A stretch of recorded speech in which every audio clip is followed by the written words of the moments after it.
Bismillahirrahmanirrahim. Assalamualaikum warahmatullahi wabarakatuh. Alhamdulillahirabbil alamin wa bihi nasta'in ala umuri dunya waddin. Wassalatu wassalamu ala asrofi anbiya'i wal mursalin wa ala alihi washabihi ajmain wa ba'du. Perkenalkan, nama saya Anggi Darmawan MPD. Saya selaku Sekretaris Jenderal DPP LSM PMPR Indonesia. Yang pada hari ini, hari Senin, tanggal 15 Mei 2023, saya diperintah oleh Ketua Umum DPP LSM PMPR Indonesia, yaitu Kang Rohimat Joker, untuk membuat sebuah video mengenai statement yang diberikan oleh Kakanwil, Kepala Kantor Wilayah Kementerian Agama Provinsi Jawa Barat, yaitu Dr. Andes Azam, pada waktu itu yang mengomentari mengenai kegiatan di Ponpes Az-Zaitun. Nah, beliau membuat dua video. Yang pertama, video tersebut diambil dan disebarkan oleh media. Dan yang kedua, video tersebut merupakan video klarifikasi atas video pertama yang disampaikan oleh Dr. Andes Azam selaku Kepala Kakanwil Kementerian Agama Provinsi Jawa Barat. Dalam video pertama, Azam menyampaikan bahwa ada hal yang kami pelajari mengenai kemandirian pesantren. Kemudian dalam hal ini memang sepertinya Azam berangkat ke Az-Zaitun itu untuk meninjau pesantren. Nah, dalam artian ketika meninjau pesantren itu ada beberapa aspek yang ditinjau. Bukan hanya kegiatan belajarnya saja, tetapi aktivitas ubudiyah atau aktivitas ibadahnya juga ditinjau. Maka dalam hal ini komprehensif sekali Bapak Dr. Andes Azam datang ke pesantren Az-Zaitun, saya kira, untuk melihat tentunya kegiatan dari A sampai Z yang dilakukan oleh Ponpes Az-Zaitun. Dan kemudian pada waktu itu rekan-rekan media bertanya kepada Dr. Andes Azam, "Bapak, bagaimana tanggapan Bapak mengenai video yang viral mengenai kegiatan ibadah waktu itu yang dilakukan di Ponpes Az-Zaitun?" Ya, kita tahu bahwa dalam video itu ada wanita yang safnya sejajar dengan laki-laki pada saat melakukan sholat. Nah, itu yang membuat viral. Nah, kemudian media bertanya kepada Dr. Andes Azam. Ya, dalam pertanyaan itu, Dr. Andes Azam menyampaikan bahwa mengenai respon tersebut, yaitu dia mengeluarkan statement kemungkinan ada satu kegiatan menurut di kegiatan tidak biasa, tapi menurut syariat tidak ada yang menyimpang. Nah, perkataan tidak ada yang menyimpang menurut Dr. Andes Azam pada waktu itu, yaitu berobjek pada kegiatan sholat berjamaah, yang mana sholat berjamaah tersebut di dalam safnya atau urutan saf pertama yang sejajar dengan laki-laki itu ada perempuan. Nah, maka kata yang dikeluarkan oleh Dr. Andes Azam selaku Kakanwil Kemenag yaitu kemungkinan. Kemungkinan yaitu ada satu kegiatan yang menurut di kegiatan tidak biasa, tapi menurut syariat tidak ada yang menyimpang. Itu kata-kata yang dikeluarkan oleh Dr. Andes Azam. Nah, kata kemungkinan, saya selaku yang mempelajari tentang studi bahasa, kata kemungkinan itu menggambarkan sebuah psikologi seseorang mengenai suatu objek yang belum yakin. Maka dikeluarkanlah kata kemungkinan. Ya. Maka dari itu, statement Azam selaku Kakanwil, ya, saya nilai kurang tepat dan itu tidak bisa dipahami oleh logika. Ketika dia memponis suatu proses peribadahan dengan kata kemungkinan. Karena ibadah itu sifatnya mutlak. Ya. Ibadah itu sifatnya mutlak. Sholat itu wajib. Puasa di bulan Ramadan itu wajib. Ya. Dalilnya juga bukan dalil kemungkinan, tetapi dalil yang mutlak. Seperti itu. Itu yang saya komentari dari Dr. Andes Azam. Kemudian dia juga menjelaskan kegiatan tersebut hanya tidak lazim, tapi tidak menyimpang. Ya.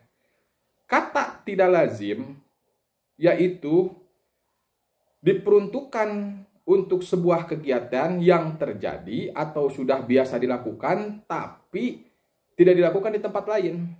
Itu disebut tidak lazim gitu. Misalkan di kota A menyembelih kambing itu dengan pisau. Sementara di kota B menyembelih kambing dengan golok. Nah, ketika penyembelih dari kota A pergi ke kota B dan menyembelih dengan pisau, maka proses penyembelihan di kota A ke kota B itu ya tidak lazim. Karena yang lazim dilakukan di kota B adalah dengan golok. Nah, maka kata tidak lazim ketika disondingkan itu harus ada perbandingan, Pak.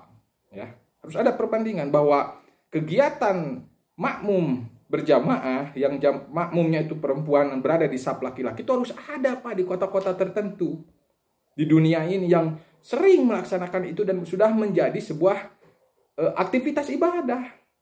Sehingga ketika dibawa ke kota lain atau ke tempat lain disebut tidak lazim. Karena di tempat tersebut tidak ada. Sedangkan di tempat lain ada. Dan lazimnya di tempat itu. Begitu. Pak ya. Jadi ketika dikatakan tidak lazim harus Bapak berikan contoh. Gitu. Tapi selama ini sepengetahuan saya belum ada perempuan ya yang dibiasakan setiap kegiatan sholat berjamaah itu sejajar dengan laki-laki. Selama ini saya belum menemukan yang konsisten terus-terusan seperti itu, Pak. Itu. Maka saya juga mengomentari kata tidak lazim tersebut. Karena dari kata kemungkinan saja ada stigma bahwa apa yang Bapak sampaikan itu kekuatan dasar hukumnya Bapak ragu. Gitu. Kemudian di video klarifikasi kedua yang disampaikan oleh Kakanwil Kemenag Jabar tersebut yaitu dia menanggapi dengan tanggapan pertama itu saya datang ke sana hanya untuk memonitoring evaluasi kurikulum dan izin operasional. Ya itu bisa diterima ketika Bapak datang ke sana salah satunya untuk monitoring evaluasi kegiatan kurikulum dan izin operasional itu bisa diterima. Kemudian kurikulum tidak menyimpang yang dikatakan oleh Dr. Andes Azam. Nah ini tidak terdapat sinkronisasi di sini antara video pertama dengan video klarifikasi kedua. Tidak menyimpang dalam artian masih dalam kurikulum pemerintah. Karena dalam video pertama, kata menyimpang ya itu disinkronkan dengan aktivitas ibadah. Ya, dengan aktivitas ibadah yang mana ada seorang perempuan yang safnya itu sejajar dengan laki-laki. Nah, kata menyimpang itu di video pertama itu, Pak, bukan tentang kurikulum, Pak. Nah, itu ya harus digarisbawahi oleh Bapak, gitu kan, selaku Kakanwil Kemenag Jabar. Nah, kemudian setelah itu saya nilai Kakanwil Kemenag itu lembar batu sembunyi tangan dan tak mau mempertanggungjawabkan atas ucapannya tersebut. Saya rasa seperti dengan nada apa? Bahwa mengenai aktivitas yang lakukan di Ponpes Az-Zaitun yaitu tentang perempuan yang safnya sejajar dengan laki-laki itu bukan ranah kami, itu adalah ranah MUI. Itu pernyataan Ajam di video kedua. Loh, kenapa Pak nggak dinyatakan aja dalam video pertama, nggak usah menjawab, ya kan? Ini menjadi probabilitas bagi Bapak, ya. Dan dalam salah satu kitab, ya, dikatakan bahwa ada keterangan khairun sufufu rijali awaluha wa syarruha akhiruha wa khairun sufufu nisa akhiruha wa syarruha awaluha. Ya. Maka dalam keterangan ini dikatakan bahwa sebaik-baiknya dalam kita dikatakan bahwa sebaik-baiknya saf laki-laki itu di depan dan sebaik-baiknya juga saf perempuan itu di belakang.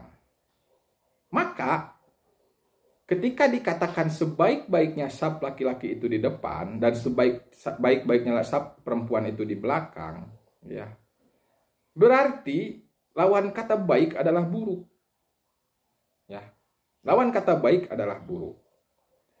Maka ketika saf laki-laki di belakang dan saf perempuan di depan, itu hukum agama menyatakan jelek. Dan ketika saf perempuan di belakang saf laki-laki di depan, maka hukum agama mengatakan itu baik. Ya. Dan dalam berbagai keterangan juga dijelaskan bahwa memang perempuan itu ketika berjamaah di masjid, ya, itu sebetulnya baik juga. Cuman ya, bahwa perempuan itu sebaik-baiknya sholat itu ya di rumah, gitu kan. Seperti itu. Karena dalam hal konteks beragama ini pasti, Pak, tidak bisa diperkira-kira, ya, seperti itu. Dalam kata khairun yang saya pelajari di sini, khairun itu sebuah kata yang menjelaskan terhadap manusia bahwa hal tersebut harus diikuti dan tidak boleh ditinggalkan. Kenapa harus diikuti dan tidak boleh ditinggalkan? Karena ketika diikuti, Anda akan mendapatkan dari kata khairun tersebut. Dan ketika Anda tinggalkan, Anda tidak akan mendapatkan dari kata khairun tersebut. Gitu. Maka menurut saya pernyataan Dr. Andes Azam mengenai perempuan yang sholat di sejajar dengan laki-laki itu disebut dia tidak lazim tetapi tidak bertentangan dengan syariat. Pertanyaan saya cuman yang kembali lagi kepada yang konotasi tadi. Perbandingan apa yang disebutkan tidak lazim tersebut, Pak?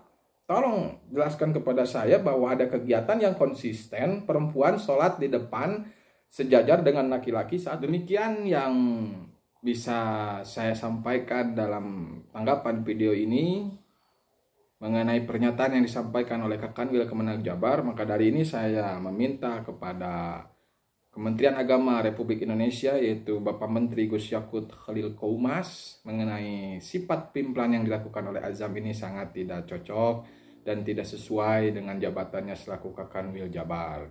Maka saya selaku DPP RSM PMPRI sangat menyayangkan Gus Menteri terhadap pernyataan Kakanwil Jabar ini.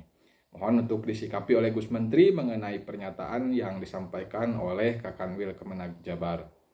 Sekian, Assalamualaikum warahmatullahi wabarakatuh.